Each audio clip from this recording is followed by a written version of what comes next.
The Garden of Eden is presented as the place of perfection, that perfect world which existed prior to its being spoiled.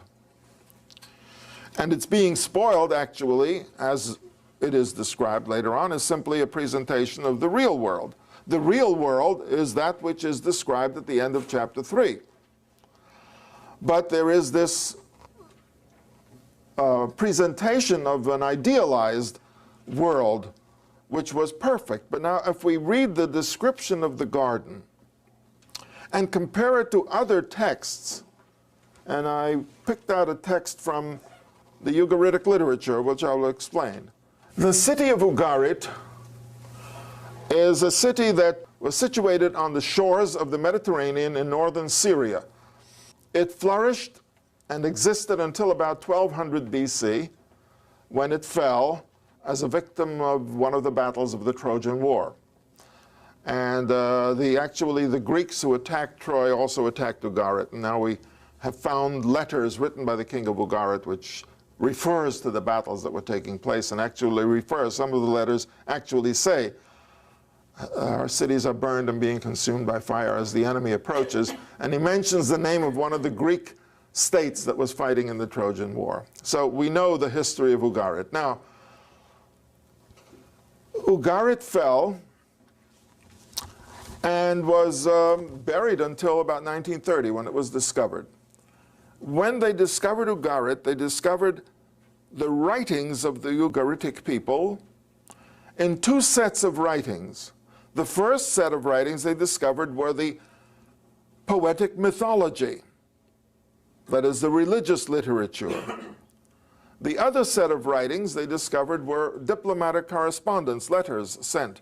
So from these two sets of writings, we get a very interesting picture of the civilization of Ugarit, which was a very highly developed city of the Canaanite Confederation, all of these cities along the coast that were dominated by the Canaanites, who are the Phoenicians, of which Tyre was the dominant city for many centuries.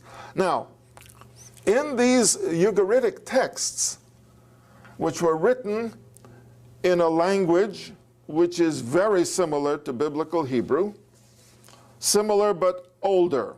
So if the Ugaritic language is, let's say, 1500 BC and the biblical language is 1200 BC, the distance between them in time is a few centuries. And I would say that Ugaritic is to Biblical Hebrew something like Shakespeare is to modern English.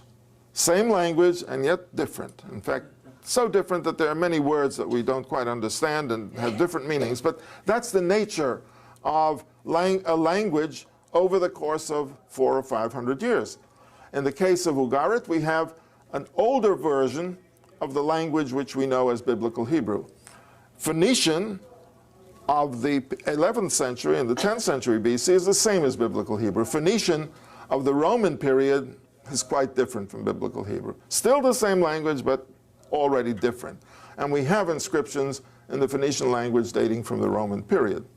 Now, in the legends of Ugarit, in these mythological poetry, there are many passages which are almost identical. Not the language, of course. The Greek and Ugaritic are quite different. But the ideas of Phoenician mythology coincide with the ideas of Greek mythology. They both have the same pagan approach to the problems of mythology. Now, one of the interesting points they make is that God, and the word for the father of the gods in Ugaritic is the same as the word for God in the Bible. It is El. El is the father of the gods in Phoenician, in Ugaritic. Baal is the god who is the son of El, but the Lord of heaven, meaning rain, thunder, lightning, all the booming stuff that comes from above. So it is Baal who brings the rain down or sends the rain down.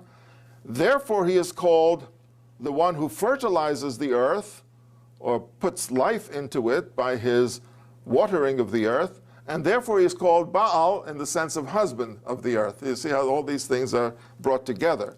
Because the word Baal in Biblical Hebrew means master, boss, husband. But the same name in Phoenician means all of these things plus the God of thunder, lightning, and heaven. So you have these figures, and El is the father of the gods. Now, El is described as sitting on a throne from under whose foundation all the great waters of the earth flow out. So he is called the Father who sits on the fountains of the great deep, and the water flows out from them. Now, I'm bringing this in as one of the elements of the portrayal of what the Garden of Eden is.